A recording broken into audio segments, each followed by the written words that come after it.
good morning, good afternoon, good evening. Okay, so this is our second topic for understanding the self, the semi-finals. Okay, so it is all about the political self. So in this lesson, we are going to explore how our identity as Filipino is shaped by our histories, by our cultures, and of course, our political systems. So it is how we as citizens play a part in shaping our societies. So your political self, meaning to say, it is understanding how you see yourself as a member of our community and even in our nations. Okay, so pag sinabi natin, okay, so this is our objectives. We define the Filipino identities and its influencing factors. We're going to evaluate the role of democracy in self-development. And of course, lastly is we are going to analyze citizenship's link to identity. Okay, so that's why when we talk about Filipino identity, we are talking what make us who we are as a people, okay? Our values, our traditions, our language and experiences that connect us as one nations. Okay, so even though we came from those different regions, Ilocano ka man, Kapampangan ka man, Cebuano, Tagalog, or other, we still share a certain qualities that make us a unique Filipino. So it's about the feeling of being isa sa atin or yung tinatawag nating one of us. Okay, so when you meet another Filipino, kahit pa nasa ibang bansa yan, sinasabi natin, isa sa atin, kabayan, okay, or one of us. Okay, so pag sinabi natin Filipino identity, hindi lang ito tumutukoy kung saan ka nakatira. Okay? It's about the values we live by. Okay? So the language that we speak or we use, the faith that we hold, and the kindness and the respect that we show to others or to other people. Okay? So it is a collective story of who we are, okay, where we came from, and what we continue to become as one nations. Okay, so what are those influencing factors? Okay, so our Filipino identity, okay, is hindi lang siya na-form through overnight. Okay, so it is a result of our shared experiences as a individuals, we shaped by our histories, our language, our traditions, and even our values. No? So, um, each of these factors it contributes to how we Filipino or how we individual think, act, and we see ourselves as Filipinos or as a part of our communities in Philippines. Okay, so una we have the history. So colonization, Spanish, American, Japanese, no? It shaped religion, governance, and traditions. So our history, it is the foundations of who we are. Okay? So malagmula kay pre-colonial times up to Spanish, to American, to Japanese colonizations, hanggang sa makamit natin yung independence, no? So each period, they left a mark on our identities. So like for example, during the Spanish period, okay, they brought the Catholicism, yung mga fiesta, and the bayanihan, okay, which the spirit of our communities. During the American period naman, ano yung kanilang introduce? The democracy, the public educations, the English as a language. Okay? So sa Japanese occupation naman, they strengthen our love, no, for freedom and of nationalism. So every period, they left, okay, a mark on our identities. Okay? For example, when we celebrate the Independence Day, okay, or we join the flag ceremonies, that is how we show our or how we honor our histories and the struggles of our ancestors. Okay, so which question, no? So, sagutin nyo ito sa ating comment section. So, which part of the Philippine history do you think it most shape who we are today? Again, which part of the Philippine history do you think most shape who we are today? Okay? So next are going to language. Okay? So language or yung lengguwahe, it is the powerful symbol of our identities.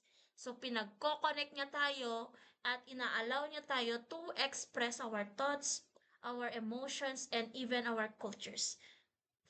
Una, no, so we have the Filipino or Tagalog. This it serves as our national language, which it unites our countries. Okay, that is the Filipino and Tagalog as our national language. So ano yung mga regional language natin? Dito na pumapasok yung Ilocano, Bisaya, Bicolano, Pampangano, Kapampangan, I should say, Itawes, ayun, madami pa, okay? And others that it reflects our rich diversities, okay? And lastly is English. So yung English na yan, natutunan natin during the American period, okay? So it also used or widely used, no, showing our historical ties and the global adaptations.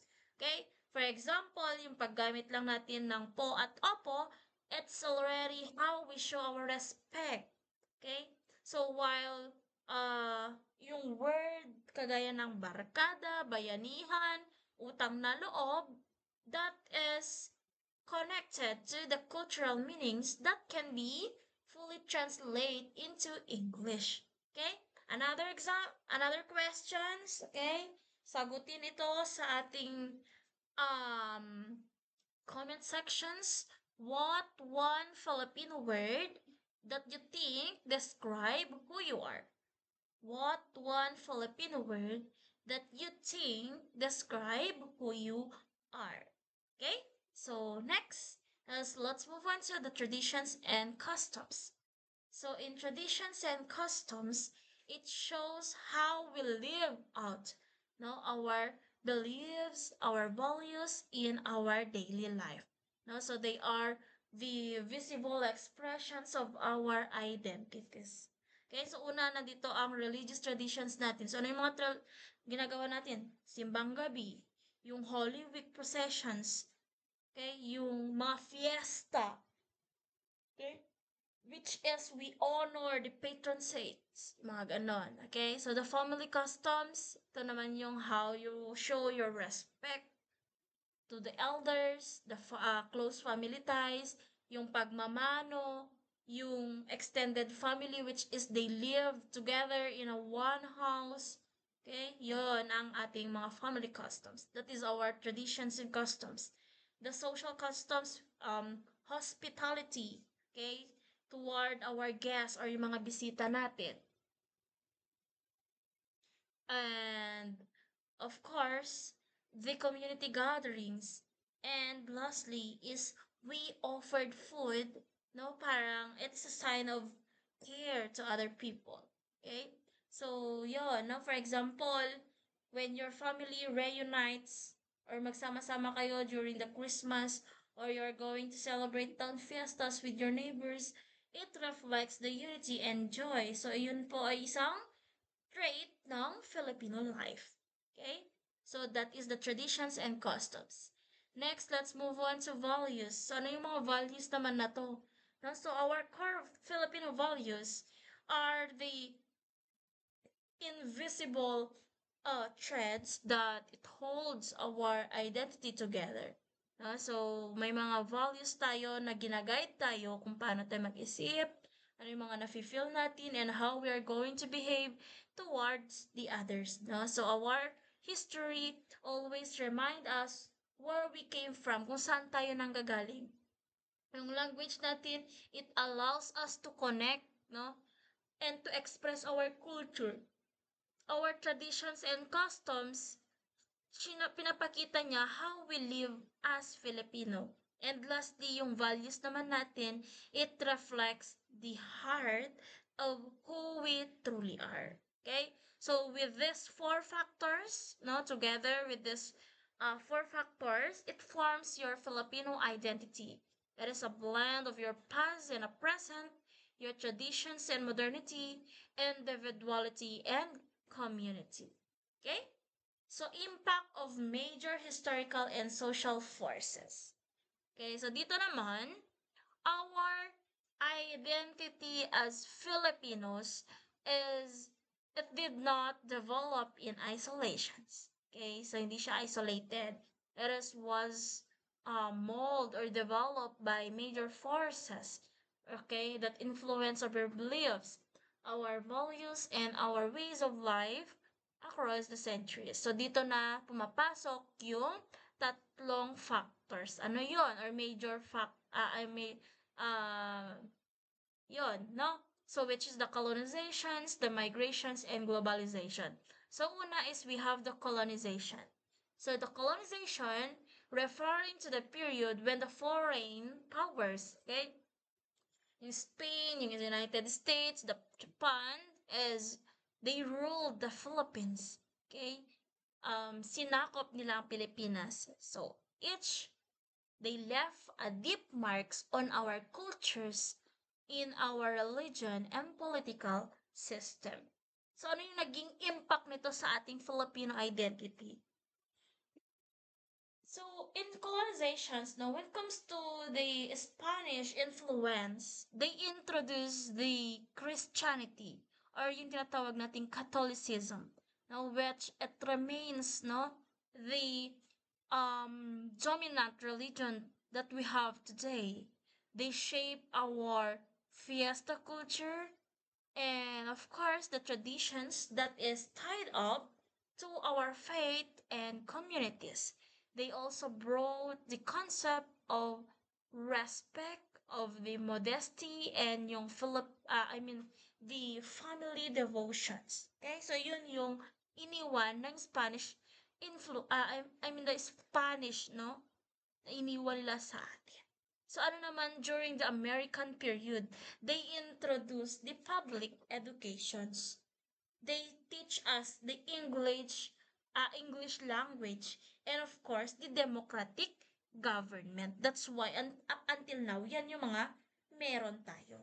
Okay, so they encourage individualism and Western ways of thinking. Okay?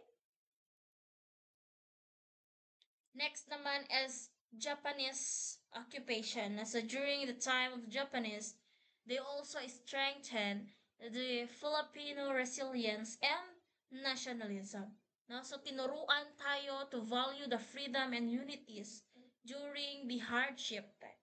No? So for example, our love for fiestas and religion came from the Spain, but our use of English and democratic values came from the US. No? So madami po tayong natutunan or madami tayong nakuha during these colonizations. Okay? So madami silang iniwan sa atin na ginagamit na natin up until now. Okay? So next is migrations.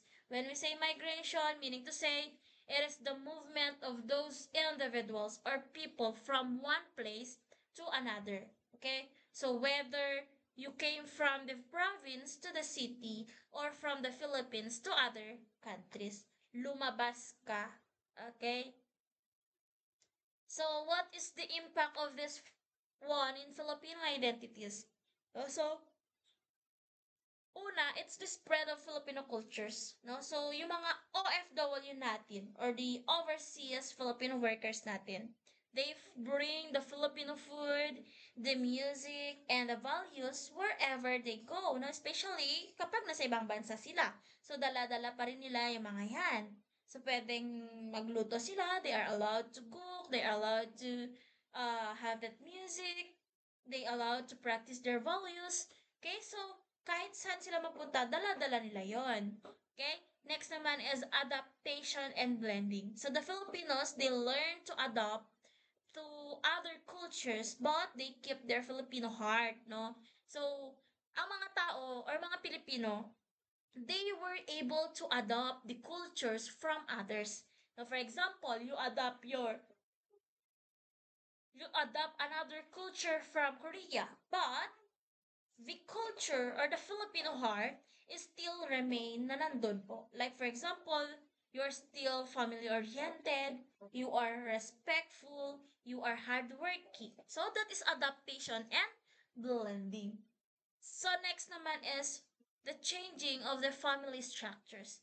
Now, so because of migrations, there are many families experiencing the long distance relationships now, but they are still connected through their love and communications. Okay, so for example, ang isang Filipino nurse na nagtatrabaho sa US is nagluluto pa rin siya ng mga adobo, mga ganon. No? So that is, they remain the, they still bring, no, the Filipino cultures or their foods, mga ganon. So, they also attend online simbang gabi. So, ibig sabihin, nandun pa rin yung um, pagka-Pilipino niya. Okay? And they send money home to support the family, showing that this identity travel with us, no? So, kahit na LDR sila, they were still able to show their love to their loved ones. Okay? So, ganun po. And next is globalizations. So, dito naman, globalization, pag sinabi natin globalization is the growing connections of our countries through trading, through technologies, communications, and those cultures. No? So, it brings those people and ideas closer. Mas nagiging closer po. So, ano yung kanyang impact? No? So, una is exposure to global cultures. Habang ine-enjoy natin ang K-pop, ang Hollywood movies, ang mga kahit na anong kind of movies na yan or the social media trends that influence our fashions, our language, and interest. So yun, we are exposed from those global cultures because of technologies, no? So habang nanonood ka dyan sa TikTok mo, iba't ibang mga napapanood mo na nanggagaling sa ibang bansa. Okay, next naman is innovations and modernizations. They access the global technologies and educations wherein it helps the Filipinos to become more competitive and well informed. That's why it is innovations and modernization.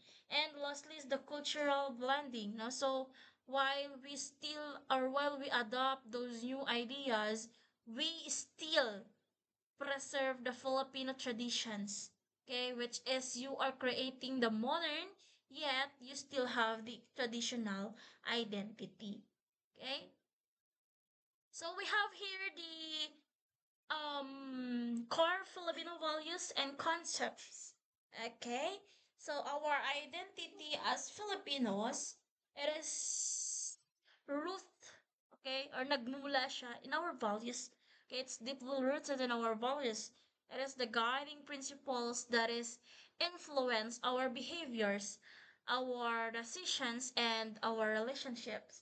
So, three of the most important, no, yung pakikipagkapwa, bayanihan, and yung hiya na tinatawag natin. Okay? So, ito yung mga values wherein it reflect our strong sense of communities, our respect, and our morality. So this is one of the heart of what it means to be Filipino.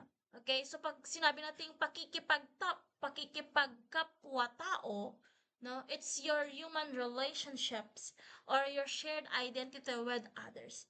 Ang pakikipagkapwa, meaning to say you are recognizing the other people as your fellow human beings, kapwa, okay? You are treating them with respect, with empathy and kindness. So it is about seeing others not as strangers or outsiders, but you see them as equals who deserve, okay, the dignities and respect.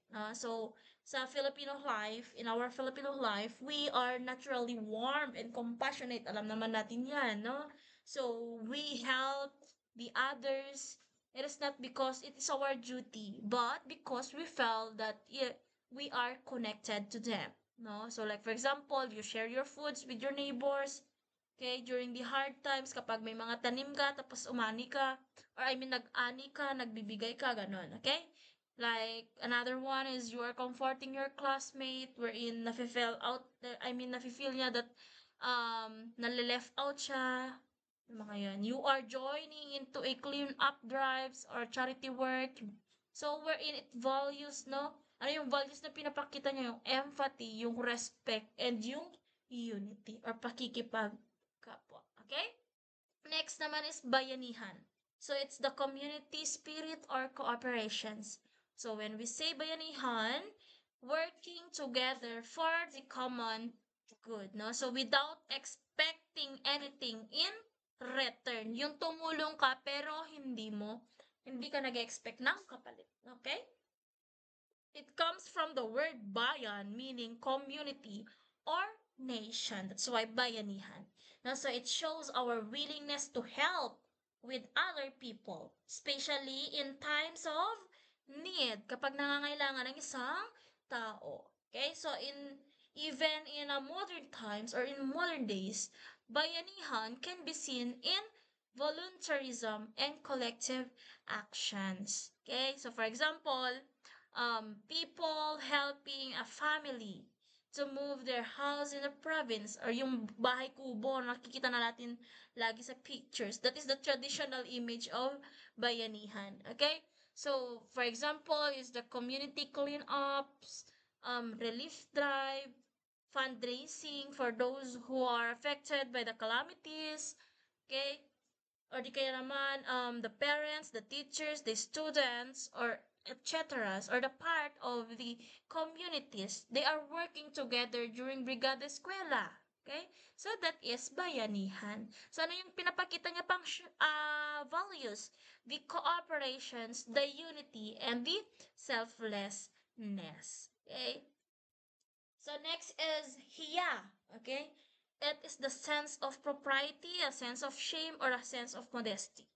Okay? So ang hiya, meaning to say, it is the sense of shame or self-consciousness wherein it guides the people to behave no properly and to avoid offending others. No? So it's not just embarrassment. It's about having a self-respect and respect for others, no? So, ang hiya po, it helps to maintain the harmony in relationships, okay? So, it keeps us mind of our words and actions. However po kasi, it should not stop us, no, from expressing our opinions or standing from what is right. Okay? It must be balanced. Kasi minsan kapag nahihiya tayo magsabi ng mga gusto natin no, sa buhay is walang nangyayari. Okay? So, dapat kailangan balance. Okay? So, ano yung example niya? You are avoiding rude or loud behavior in publics. That is an example. Next, another example is speaking politely to your elders and authority figures. Okay, so those are some examples of hiya. Okay, so next is we have here the utang na loob. Okay, or the debt of gratitude. Okay, so when we say utang na loob, literal means a debt of one's inner self. Okay, the debt of gratitude. Okay, it refers to the deep gratitude or obligations toward a someone who has helped us in a meaningful ways. Ito yung mga tumulong sa atin, no, nang walang hinihinging kapalit. Okay, ito yung mga hindi mo naman inexpect na tutulungan ka. Okay, so that is the deep gratitudes or the depth of gratitudes. Okay, so it is not about money matters. Okay, it's about the heartfelt appreciation that we feel when someone, okay, shows the kindness, the care or support that we need. Okay, so we repay favors not just once but throughout our lives. Okay, so it is sometimes by helping others in return. Kung ano yung tinulong niya sa'yo, parang tutulungan mo din siya pabalik kapag nangailangan siya. Okay, so ganun po ang utang na loob. So, ano yung kanyang pinapakitang values?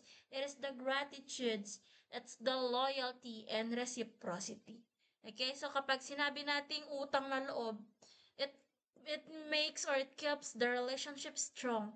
It teach us the kindness that must be remembered and it should be returned. Okay, however, it should not be or it should not never be abused, no, or used to manipulate others. Okay, for example, sa mga politicians, tumulong nga sila but they are expecting no the votes in exchange for favors. Okay? So mali 'yon, hindi na 'yun utang na loob, okay? Paniningil na 'yon. Okay? So that is utang na loob. Next is respect for elders, no? Yung paggalang natin. So ang paggalang, it is the expressions of respect and courtesy, no, towards the elders, toward our parents and the authority figures, no. So it reflects our belief, no, that age and experience deserve the honor. So respect is shown not only in words but it's also in actions, in our tones and our gestures by simply saying po at opo, no, when you are talking to others, by simply performing pagmamano. That is, pagmamano is taking the elder's hand and placing it to your forehead, no? So that is how you show your respect by standing up, okay, and elders to enter the classrooms or you when you are di ka naman nag-offer ka ng upuan, okay? Or di ka naman yung pag-listen mo attentively to your parents or teachers. So, that is respect, no? So, what are those values that can be shown? It is the humility, the discipline, and of course, the obedience. Okay? So, lastly is we have the hospitality or pagiging magiliw sa bisita. No, so ito yung hindi natin maitatanggi as Filipinos. Okay, so hospitality, it is the warm and generous treatment of our guests or mga bisita. No, a hallmark of Filipino cultures. No, so we make other feels welcome even though we don't have much to offer. No, so yung hospitality is seen in our genuine care for our visitors, to those foreigners and even strangers. No, so kahit walang-wala ka na, okay? Kahit walang-wala ka na, pupunta ka pa umutang para lang maipameryenda ka sa bisita mo. Okay? Yung mga gamit nyo, kahit na sira-sira na, pero pag may bisita kayo, linalabas ng nanay mo yung mga magagandang gamit nyo. Okay? So that is being hospitable. Okay? So, ano yung kanyang pinapakitang values? It is the kindness, the generosity, and of course, the friendliness. No? So, that is hospitality. That is our core Filipino values and the concepts. Okay, so let's move on here. The role of democracy and self-development. Okay, so we have democracy. No, I know that you are aware when it comes to democracy. When we say democracy, it is a system of government wherein the power is lying in the hands of the people. Okay, the citizens having the freedom to express their self, to choose their leaders, to participate in decision making. But, okay, democracy is not only about voting. Okay, it is a way of life that it allows the people to grow, to learn, and to take the responsibilities for their self and for other people. Okay? So, yun ang democracy. When we say self-development naman, it is a continuous process in improving yourself. Okay? You are building the knowledge, your skills, your values, and awareness para mas maging responsible and fulfilled person ka. Okay? So, we include here the self-awareness. Okay? So, ang self-awareness, understanding your strengths, your weaknesses, and of course, your identity itself. Personal growth, okay, learning new things, developing talents, improving your behavior. So that is personal growth. And responsibilities, you are making decisions that is benefit both yourself and of course your societies. Okay? So the link between democracy and the self-development. The democracy in the Philippines, no, is more than just a system. So, hindi lang siya system.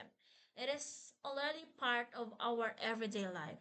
We see it in how the people or how we express our opinions, how we demand accountabilities, how to take part in the building nations, mga yan. But we also face the challenges, no, that it tests how strong and how responsible our democracy really is. Okay, so una is um the freedom of self-expression in digital age. Now, so when it comes to the democracy, no, everyone has the right to speak and be heard, no? Tama naman. Kasi lahat na rights nga natin yun eh. Today, um, Filipinos or many Filipinos uses social medias, okay? Para po i-express nila yung kanilang opinions, to share their informations, and to call for change. So what is the positive impact?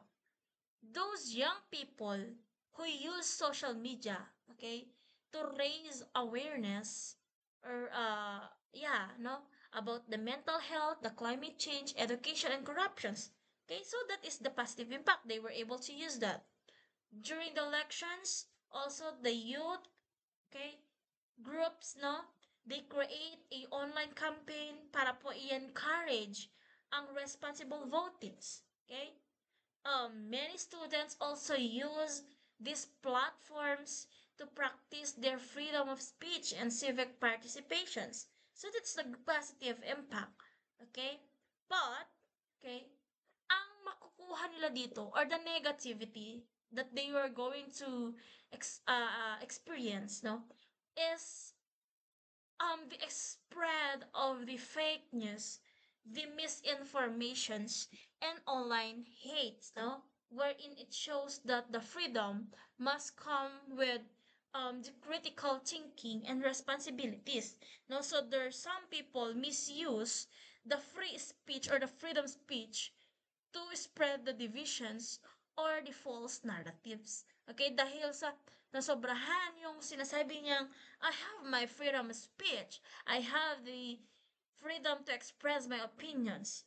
Pero hindi na pala tama yung kanyang mga pinagsasabi. Okay, so that is the challenge or the problem or the negative impact. Okay, so yun. That's why freedom, it helps us to develop our confidence, no? But we must use it wisely, no? So yung true democracy, meaning to say expressing your voice, not silencing the others, okay? So that's it.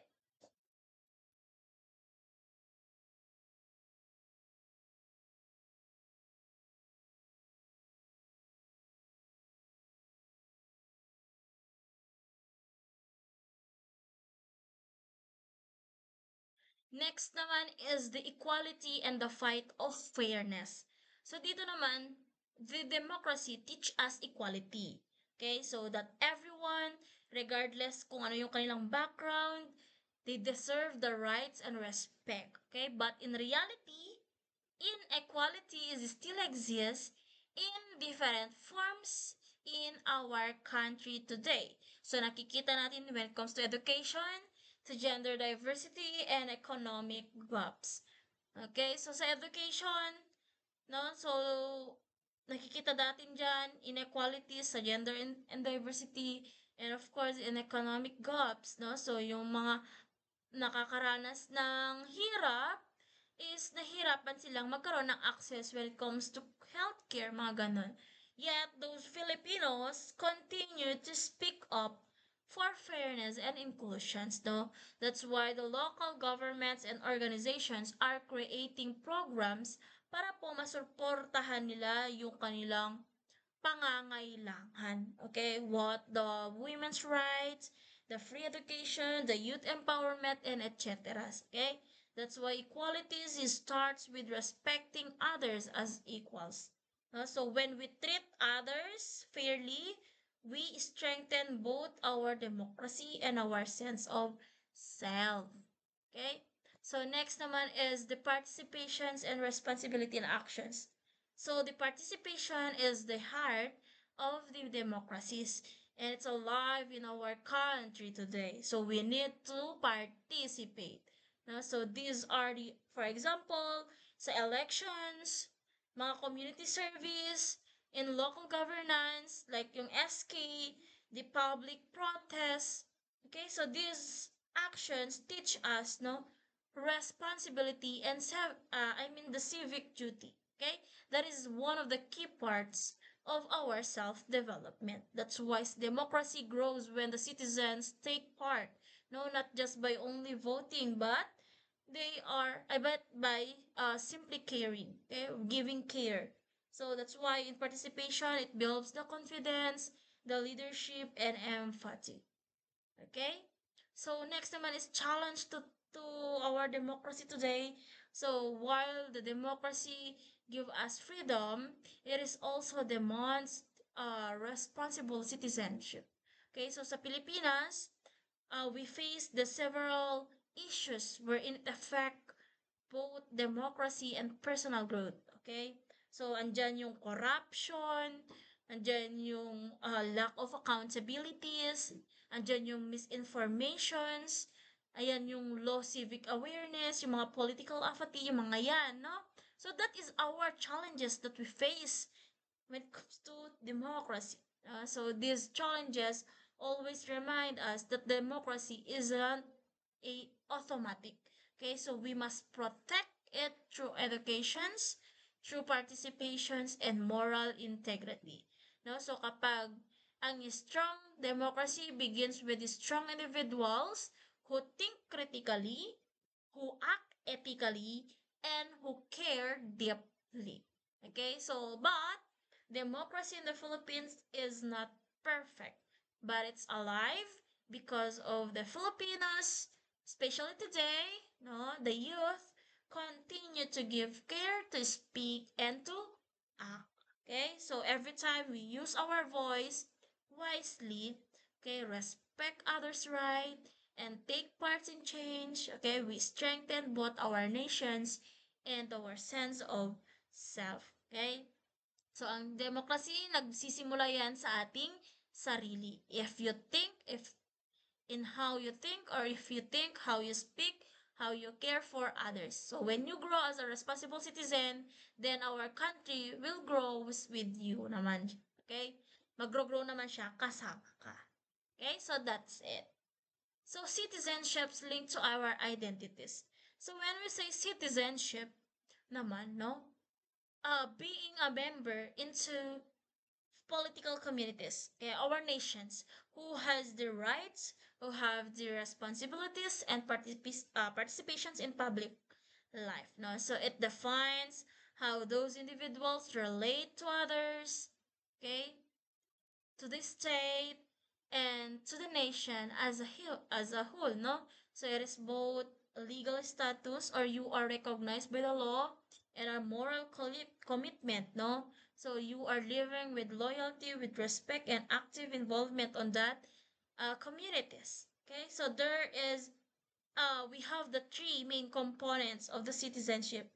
No, so according to our social and political studies, citizenship has three main components. So nandito na si civil rights, si political rights, and the social rights. So I mean every components, they support the idea of citizen, both free and responsible. Okay, they are capable of contributing to democratic societies. Okay, so ano yung mga kabilang dito sa civil rights? Ito na yung mga rights that protect your freedom. So these are your basic rights and freedoms. The civil rights are the basic rights and the freedoms wherein it protects the individuals from the unfair treatment, and it allow them to live with the dignity. So, ito po yung mga rights mo to ensure your personal liberty and the equality under the law. Ito na yung mga freedom of speech and expression, freedom of religion and belief, right to privacy and protection from discrimination, or di kaya naman right to fair trial and due process. Okay? So, dito sa Pilipinas, pag sinabi nating civil rights, they are protected by the Bill of Rights in the 1987 Philippine Constitution. Okay? Like for example, okay, you can post your own or your opinion online. You can attend peaceful rallies. You can choose your faith, but you must also respect others' right to do the same. Okay? That's why civil rights, it helped the individuals to grow in confidence and self-awareness. They allow the people to express themselves freely while they are practicing their responsibilities. Okay, so yung freedom is not doing whatever you want, but it's knowing your rights and respecting the others' rights. Okay? So next we have the political rights, no? So ito naman yung from the word political. So it's your rights to participate in government. No? So it gives the citizens or the individuals the power to take a part in shaping the government and leadership. So these are the rights that it turns the people from the passive residents into a active participants when it comes to democracy. Ito na po yung right to vote, right to be voted, okay, right to run for public offices, right to form or to join political parties, right to participate in public debates and assemblies, yung mga yon. So, like for example, when it comes to elections, they allow every 18 years old and above to choose their leaders, okay? From barangay officials to the presidents. Okay, so that is in the Philippines, no? So, for example, during the national elections, millions of the Filipinos they vote, no, which is shows the strength of democracies. The youth also exercise their political rights through the Sangguniang Kabataan election. Okay? So that's why the political rights, no, it teach us responsibilities, decision making and participation. So all part of our personal development and of course in national growth. No? So when you vote wisely, you define not only your leader, okay, but also your values. Okay? So lastly is we have the social rights. So in social rights, ito naman yung rights natin to well-being and dignity. So social rights, it guarantee that the citizens, okay, have access to the basic needs and opportunities for a good or to have a good quality of life. Now, so these are the rights wherein it allows the individuals to live decently and to contribute in our society. So ito na yung pagkakaroon ng right to educations, right to healthcare, right to work and fair wage, right to social security and protections, right to housing and a safe environment. Okay? That's why sa Pilipinas, ang social rights is nagre-reflect siya in a government programs. Ito po yung mga free educations natin, ito yung PhilHealth natin, yung 4Ps, okay, or di kaya housing assistance. Okay, so yun po yung nasa Pilipinas. Okay? For example, yung isang estudyante is enjoying a free tuition in a state universities. Okay? Yun yung kay Bamakino, di ba? Nag-ano siya ng free tuitions in a state universities. Okay, the Philippine families receiving government aid during the calamities. That's our examples of the social rights in actions, no? So kapag sinabi nating social rights, it support your equality and well-being. You're helping the citizens to grow, to learn, and to live with dignity. A healthy, educated, and a cared for citizen is the foundation of a strong nation. Okay? So next, let's move on to identity. So when we say identity, it is understanding of who you are. Okay? So your characteristics, your values, your beliefs, your culture, and the groups you belong to. Now, it is how you see yourself and how others recognize you. Okay? So we have the elements.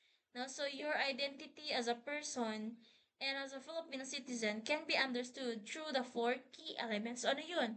Personal identity, cultural identity, national identity, and civic identity. So when we say personal identity, okay, so siningit ko lang tong personal identity. Okay, so when we say personal identity, It is your individual self, your name, your personality, your goals, your talents, your beliefs, and that is make you unique, no? So even though we are Filipinos, each of us contributes differently, no, to our nation because of our personal strengths and choices. So our personal growth, it reflects our commitment to being a good citizens. Okay? So ang personal identity and yung citizenship natin are connected because of our responsible individuals wherein it create a responsible nation. Okay? So let's move on to cultural identities. So in cultural identity, it is your connections to your communities, the customs, the traditions, the language, the religion, your way of life. Okay? Our shared Filipino culture, like the language, your food, your faith, your traditions, wherein it bind us together as one, no people that is under on that nations. For example, you are speaking Filipino or a regional dialect wherein it shows the pride where in saan ka nagmula. Okay? So ang cultural identity is strengthen our citizenships because it builds the sense of belongingness and the unity. Okay? And next is the national identity. So ang national identity natin, it is the sense of pride and belonging to one's country. Okay? So, like for example, Philippines, you are recognizing yourself as a part of the Filipino nations. So it is built on the shared values, the symbols, and the histories that we have. That's why the citizenship, it is give us the legal membership in the Philippines, while the national identity, it give us emotional connections and loyalty to that uh to loyalty to it, okay? So, for example, you're showing patriotism by simply respecting the flag and by singing the national anthem, okay? That's why ang national identity, it transformed the citizens from a legal duty into a source of pride and purpose. Okay? So, the civic identity naman, it is your understanding of your role and responsibilities as a member of the community and nation. So, nagre-reflect siya on how you participate in civic life. Ito yung pagboto, volunteer, the community service, no? So, ang citizenship is hindi siya passive. It is active. So, your civic identity, it develops when you participate in a building a better societies. For example, by simply joining, voting during the elections, okay? And you respect the results, mga ganun. Okay? That's why pag sinabi nating civic identity, it shows how citizenship shape your behavior and values. You realize that your actions affect the whole communities. Okay? So this one, no, the link between the citizenship and identity. So a citizenship, no, and identity are deeply connected. No? So being a citizen of a country doesn't only mean holding a legal status. It is also influence how you see yourself, how you relate to others, and how you participate in that society. Okay? So your citizenship strengthen your identity by simply providing these three important things. So ano yun? Belonging, shared values, and civic duty. Paulit-ulit lang tayo. Belonging, meaning to say, feeling that you are part of that community or nations, that you are connected to the peoples, to those people, to the history, and to the culture of your country. Okay, so as citizens, we don't just live in the Philippines, but we belong it. So that is the sense of belongingness, okay, where it shapes our national identity and the pride, no? So when we feel that we belong, we develop the confidence, the pride, and the purpose. So that's why our citizenship always remind us that we are not alone, no? So we are part of something that is greater, no, the Filipino nations. Okay? So that is the belongingness. Shared values naman, that is your commitment to national principles. Okay? So it is the common beliefs and the principles wherein it unite us or it unite the citizens of our Philippine country, like your the freedom, the equality, the justice, and democracy. So these are the values wherein it gives the citizens a moral guide, a sense of ideals that it shape how they are or how they behave and how they make decisions. Now, so when we live by these shared values, our identity becomes aligned with our national ideals. Now, so we see ourselves not just as individuals but as Filipinos who carry the spirit of fairness, compassion, and of course, the respect. Okay, so yung shared values na yan always remind us that even with our differences, we stand, no, for the same principles, democracy, dignity, and of course, humanity. And last is we have the civic duty. Now, so when we say civic duty, that is your active participation in societies. You're taking an active role in improving the community and nations. Thus, it's about using your rights responsibly and contributing to a common good. No? So, ang civic duty, in-strengthen niya yung identity mo because it helps you to grow as a responsible, as disciplined, and compassionate person. No? So, when you serve others, you not only help your community, you also shape your own character and values. Okay, so citizenship is not just about what your country can give you, but it's also what you can give back to your country. Anong magagawa mo naman sa ating bansa. Okay, so those are the examples of citizen actions. We have the elections, no, you're expressing your voice, you're shaping government, paying taxes, volunteering community services, mga ganyan. Okay, so that's practicing your citizenship rights and responsibilities, your rights and responsibilities. Okay, yung mga life, liberty, education, freedom of expressions, and etc. And this one, no, yung mga examples na to. Okay, so that's end with our second topic. No, so I hope you learned something. Okay, so I hope you were going to answer the questions that I inserted no in the middle of this in the middle of these discussions. Okay, so kindly comment your answer in this video, no? So I hope you learned, and that's it. Okay, so goodbye everyone.